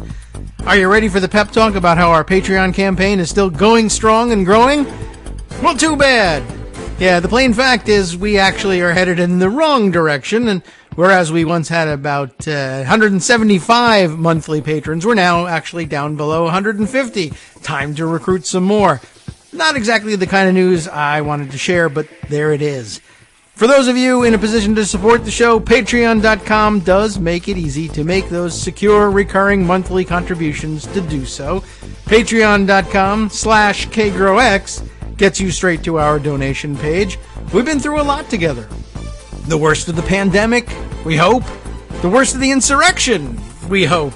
So go ahead and treat yourself. You don't need an excuse. Give yourself the gift of a little something you enjoy in life. Support the show. And of course, if you happen to prefer using PayPal or even the Square Cash app, we're up and running on those options too. So thanks again, everyone, for all your support. We couldn't, or at least shouldn't, do it without you. Hope you'll be on board soon too. Thanks for all your support.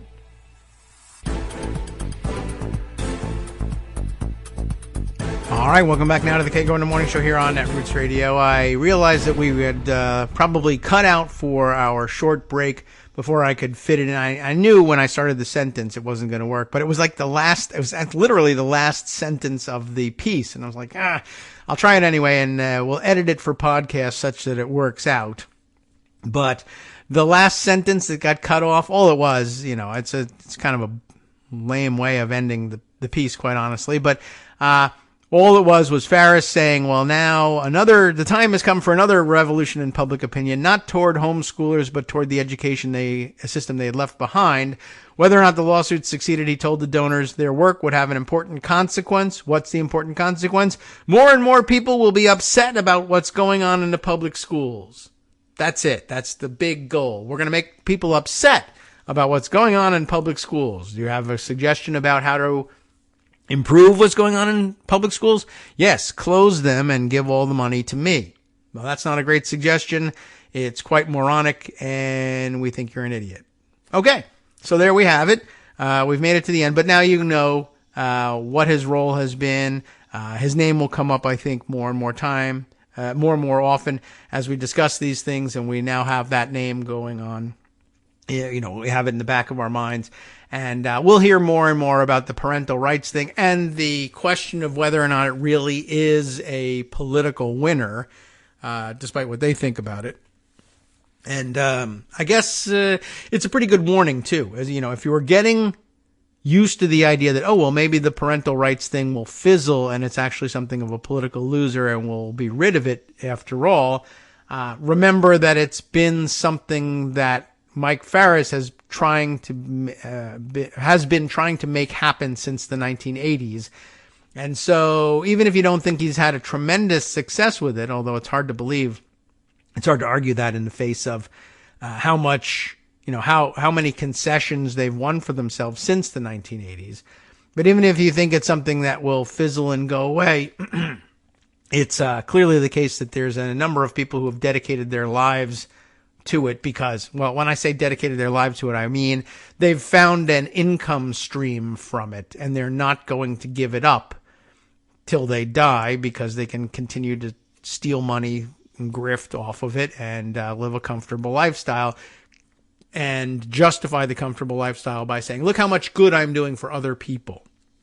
And besides, I'm only stealing this money from people who have at least $25 million to spare to start with.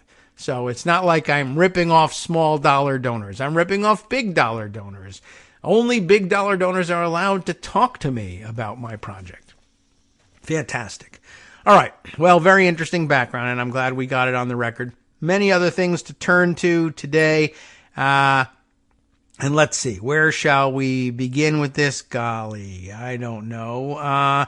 Let me go to the piece I put aside the other day, and I spoke to Greg about once again during the break, I think, but I had hinted at this article being out there, a New York Times opinion piece offered up by Andrew Fleischman, who is in fact a Georgia attorney, and yet is nonetheless the one they turn to in the New York Times to criticize the Fulton County case and the Fulton County indictment. And this one annoyed a lot of people over the weekend, and with good reason, both from the perspective of the opinion being one with which many people who read it disagreed, but also there are some factual problems with what he put forward. The piece is entitled, What Fani Willis Got Wrong in Her Trump Indictment. And I don't know, well, it's not a long piece, but maybe we'll run through it. But essentially the thrust of it, if it does become too long and you don't read it, is, Fleischman is a bigger fan, as many attorneys online anyway have been saying, they're just bigger fans of the Jack Smith case because it's tighter and more focused in its scope. But then again, as we mentioned, there are many different approaches you could have taken to indicting Trump for his conspiracy against the American democratic system. Tightly focused and narrow, or sprawling but true. And in America, we say, why not both? And so, in the federal system, we have the tighter, narrow, more focused approach that Jack Smith is taking. And in the state system, we have the wider, more overarching approach that takes into account bigger, greater context in the Fani Willis indictment. So anyway, let's see what his complaint is, and then I'll point out, one of the weird mistakes that's in here. By assembling a sprawling 19-defendant RICO indictment with 41 counts, District Attorney Fani Willis of Fulton County has brought the sort of charging instrument that has typically led to months-long trials, complicated appeals, and exhaustion for the participating attorneys. But that's the job, what can I tell you? Now, as some co-defendants seek federal removal while others demand speedy trials in state court, we are starting to see the costs of complexity. Well, no one said it had no costs, right? In federal and state cases, Donald Trump's legal game plan has always been the same: delay often and everywhere, with the goal of winning the 2024 election and hoping the charges go away. Special counsel Jack Smith's election interference indictment, just one of his indictments, just 4 counts brought solely against Mr. Trump, makes that difficult. On Monday, the judge set trial for March 4th, 2024. By contrast, the Georgia indictment is a sprawling account of a conspiracy among the former president, his closest advisors, and state and local Republican officials to change the outcome of the 2020 Georgia election through an escalating series of falsehoods. It's also a true story. For many, it is a satisfying political document, but as a legal instrument, its ambitious scope will provide the co-defendants with many opportunities for delay, appeals, and constitutional challenges. Yes, right. It will. And that's okay. And even though Fulton might very well win in the end, a simpler, more direct approach would probably lead to a better result faster. Here's why. Well, before we even get into here's why, I answer with this. Fulton might very well win, that's true. But a simpler, more direct approach would probably lead to a better result faster. Okay, so let's pursue one of those too. Oh, we did? Oh, great. Okay, awesome. So what's the effing problem? Well, there is no problem. But here's why he wants to tell you about something else. He thinks a better result would obtain if we did the same thing in Georgia that we did in the federal system. Maybe, maybe not. But given that he thinks the chances are so good in the federal system, in the federal case, what's the problem with adding a more ambitious case in the states? And the answer is nothing, and he never really addresses that. But anyway, much of the Georgia indictment is about how Mr. Trump and others tried to get public officials to do implausible things to hand him the election. Things like asking state senators to appoint an alternate slate of electors, calling a special session of the General Assembly, or asking the Secretary of State to, quote, find the votes Mr. Trump needed to win. Yeah, well, all those things happened, so I'm pretty happy that someone's actually charging him for it. The state chose to charge this conduct in two ways, he complains. One of them is strong and simple. Team Trump lied to elected officials and tried to forge documents. Okay, so actually it turns out that a good portion of Fulton County's indictment is, as he says, strong and simple. Now, he disagrees with another part, though. The other, that they were aware of the officials' oaths of office and were hoping specifically to get them to violate it, is, he says, unusual and hard to prove. Though they didn't invent a statute for it, it exists on the books. So, is it unusual? Yeah, it's unusual that people try to get them to do that. Good. It's supposed to be. That's the point of having the law. Hard to prove? Maybe. But let's go on.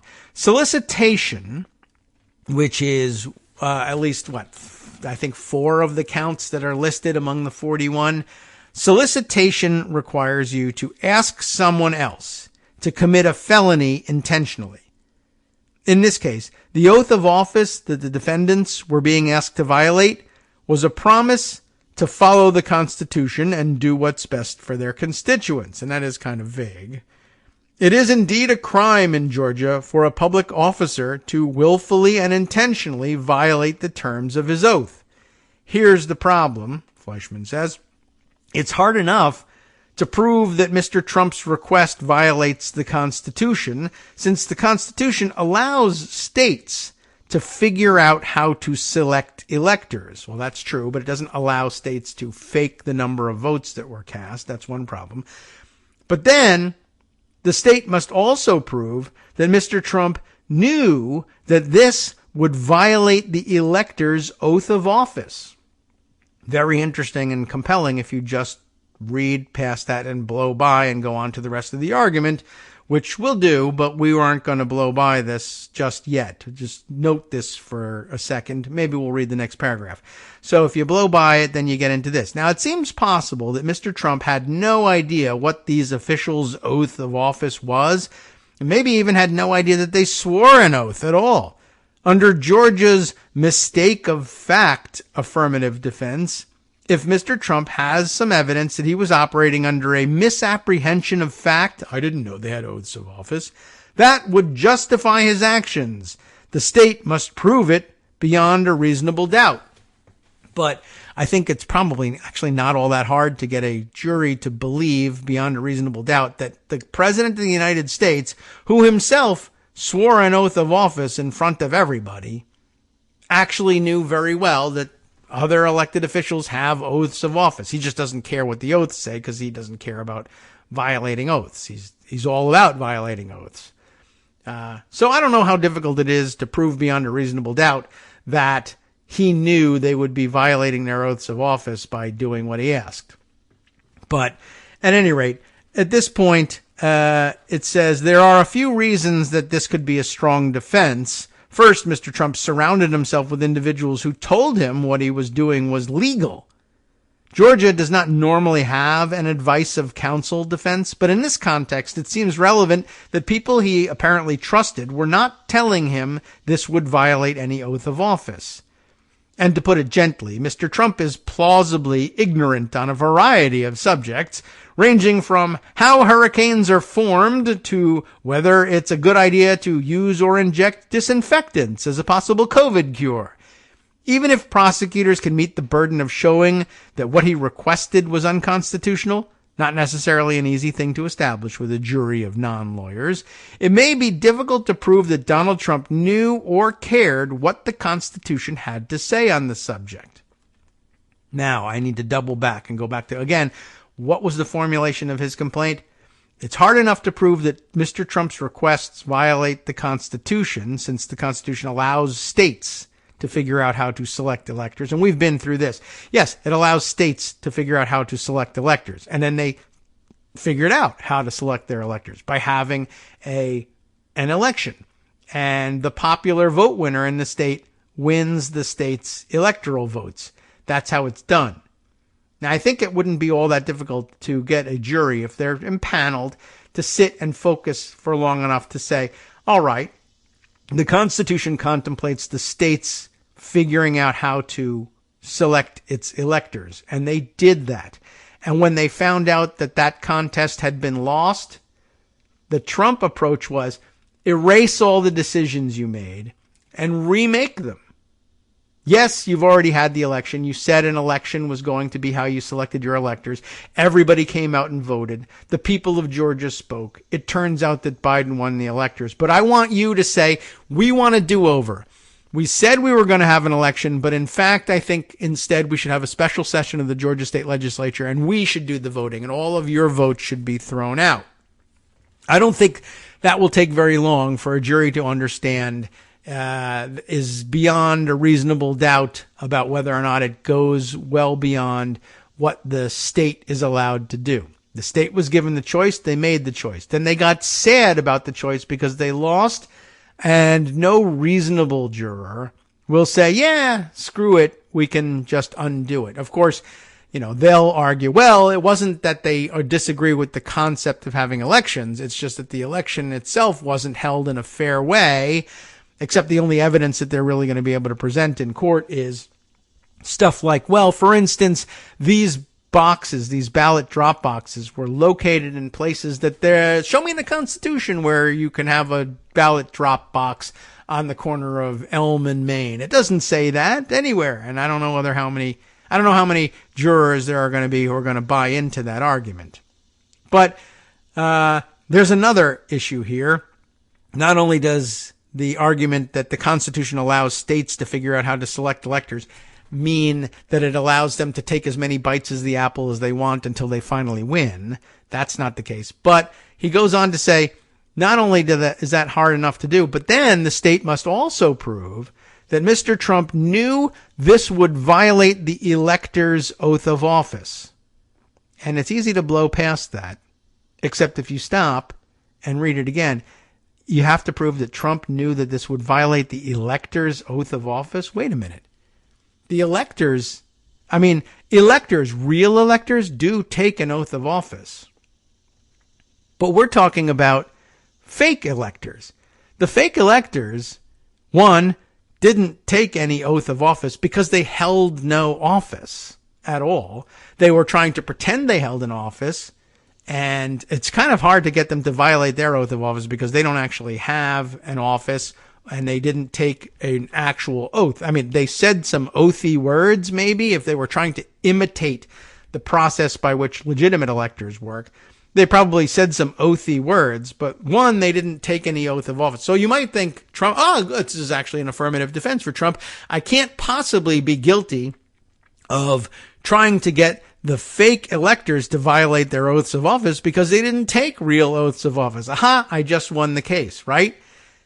Well, you would have won your case if at any point anyone in the case, Trump or any of the co-conspirators, had been charged with soliciting the electors to violate their oaths of office. The problem is, I've looked all the way through the 41 counts that are charged in the Fulton County indictment, and solicitation of the electors to violate their oaths of office is not mentioned. That's not one of the charges, Mr. Fleischman. That's a little odd. Now, you might say, give him the benefit of the doubt. Oh, yeah, right. I misspoke. I didn't mean the elector's oath of office. I meant someone else's, because the charges of solicitation to violate the oath of office pertain only to Brad Raffensperger, the Secretary of State, and the various state legislators who were approached with this plan of let's hold a special session and let's decertify the election and let's appoint electors instead. The electors are not mentioned in the solicitation charges. So I don't know what planet he's on, but Mr. Georgia lawyer with local insight has apparently made a major, major error of fact, but got published in the New York Times nonetheless. There you go. The state must not only prove that Trump plans violated the Constitution, but they must also prove that he knew this would violate not the elector's oath of office, but the Secretary of State's oath of office and the Georgia State Legislator's oath of office. Now that does, I guess, run up against the problem of, well, how are you going to prove to a jury that it would be a violation of the oath of office for the Secretary of State to say, to hell with the numbers of people who voted, I'm going to report different numbers. Well, actually, that's not hard at all to believe that it would violate their oath of office. What about state legislators who would say, yeah, we'll call a special session despite the fact that we've been presented with zero evidence of the things that the Trump campaign alleges, and that it would mean that you're just declaring a do-over based on personal preferences. Would that violate an oath of office? Well, again, probably not that difficult to get a jury on board with that. So I don't know. I don't know where he came up with this idea that there was a solicitation of violation of oath of office charge that had anything to do with the electors. But that's actually a fairly serious error in my view. But, if you just swap out electors for state legislators and state officials, then I guess you have something. Is it hard to prove? Well, it ain't easy. You gotta be a lawyer to do it. But, and going through law school, well, gosh, that's kind of tough. But other than that, no, not particularly. Now he goes on to make a very bad point that Armando argued about effectively on last Friday. He then goes to cite, well, then there's the Hawaii precedent. But you heard the show on Friday, and you know why the Hawaii precedent isn't precedent. And so we'll just throw that one out entirely. Short version of it. Trump's advisors were relying on the 1960 presidential election when Richard Nixon looked as though he had lost Hawaii, or he won Hawaii by a few dozen votes. But then the results were so uncertain because they were doing recounts that the Democrats submitted their electoral college votes just in case, right? And then after the recount, Kennedy won. So everybody unanimously agreed in the Senate that they would count the Democratic electors for Hawaii instead. And so doesn't that prove that submitting an alternative slate of electors is an okay thing to do? And one of the things that Armando pointed out to us is, well, since 1960, because that was kind of a confusing and weird thing, right? Well, since then, they've passed a new law that says, yeah, actually, no, the alternative electors gambit was an interesting tactic in 1960, permissible because the law we're about to pass, forbidding you from doing these things, didn't yet exist. Now, though, a new law will exist forbidding you from doing that thing that the Democrats did in 1960. Well, it's not fair that the Democrats got away with it in 1960. Well, actually, it was because the recount showed that they deserved to have the electoral votes.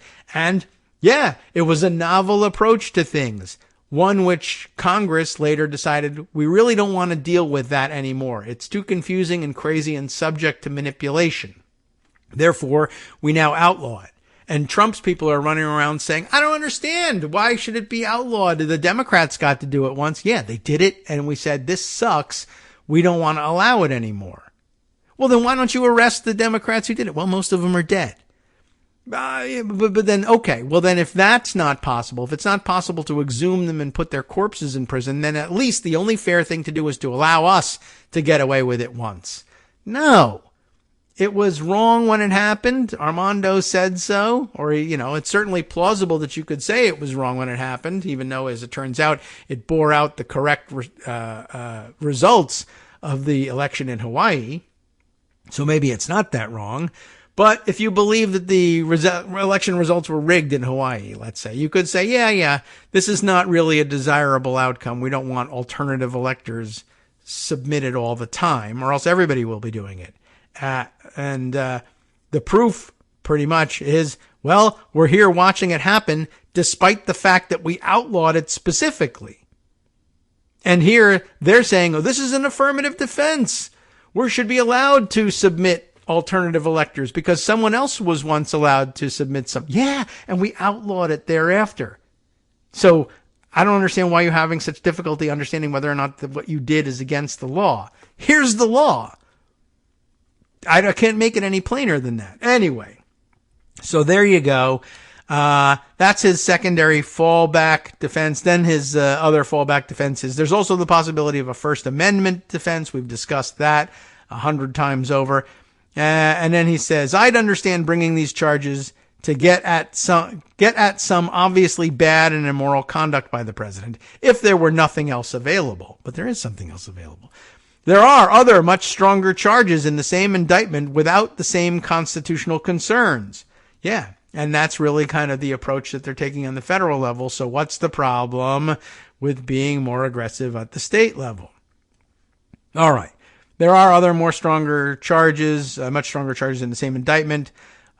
Take the false statement counts. The very best case that Trump and his team could cite is United States v. Alvarez, where the Supreme Court held that there is a First Amendment right to lie about having received the Medal of Honor. That's not a great position to take, but okay. The lying part anyway. But the Supreme Court also specifically said that this protection vanishes when lying for material gain or to the government. So that's not going to be so great. Let's see. Rudy Giuliani told state legislators that the election workers were passing around flash drives like, quote, vials of heroin, and that thousands of dead and felonious voters participated. But he can't claim those statements have constitutional protection. So it's starting to look like even the First Amendment cases fall apart, or defenses fall apart as well.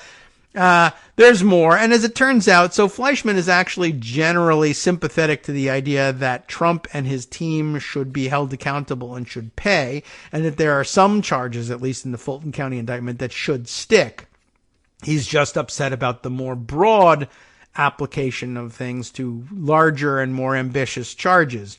Except, at least in one case, he makes an astounding error of fact in explaining to us why the charges might not stick. He just thinks they're being brought with respect to the wrong actors in the drama. And they're not being brought with respect to those actors in the drama, so you're kind of barking up the wrong tree. Anyway, just wanted to bring that one to everyone's attention, and that has eaten up most of the segment in order to do so. There's more, and things that I need to bring to your attention, some of which are lengthier than the time we have left, and yet I'm going to try and share them with you anyway. One of them shared by a number of you, including my brother Mark this morning, but I had already socked this away from the Associated Press. It's running under various titles in different outlets, but we got to set the table for this and discuss it somewhat, at least on Thursday, perhaps on Friday. Conservative groups draw up plan to dismantle the U.S. government and replace it with Trump's vision. Hey, that sounds terrible. Now, the too long didn't read yet version of this is essentially it's a game plan, which they are calling, it's a pretty good title for it, Project 2025.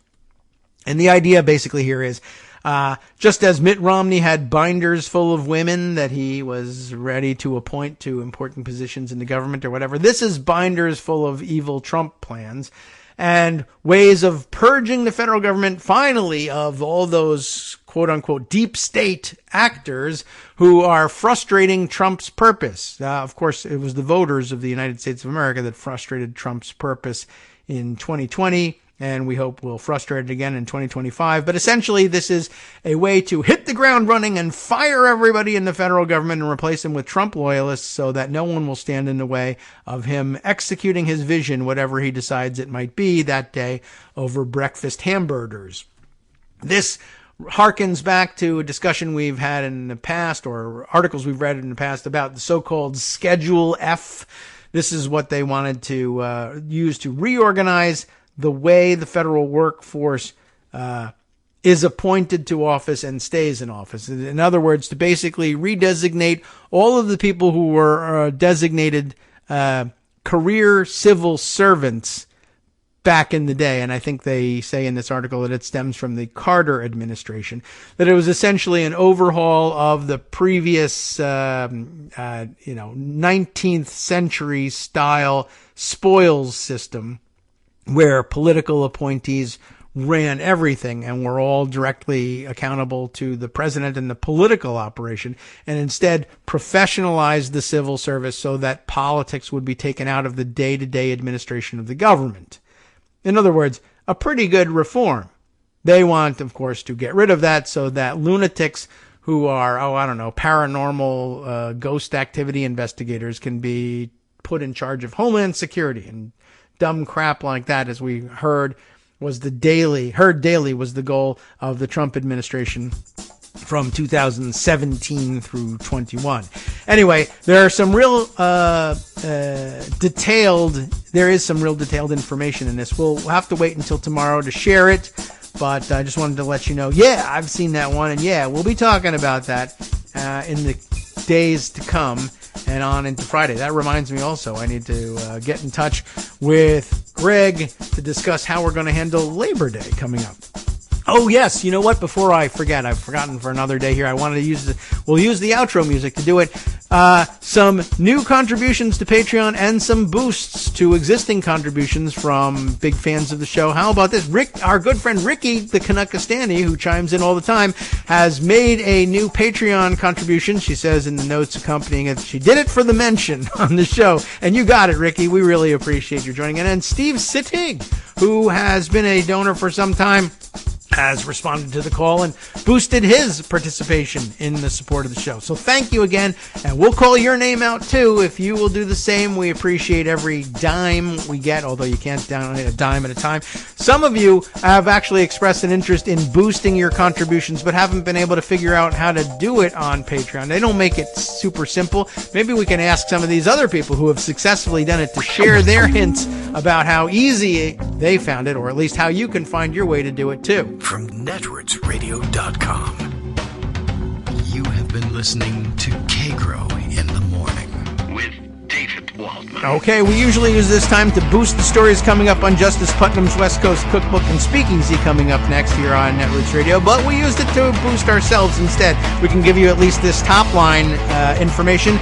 In less than a year, DeSantis' war on woke at New College has driven out 40 faculty and over half the student body. Stay tuned.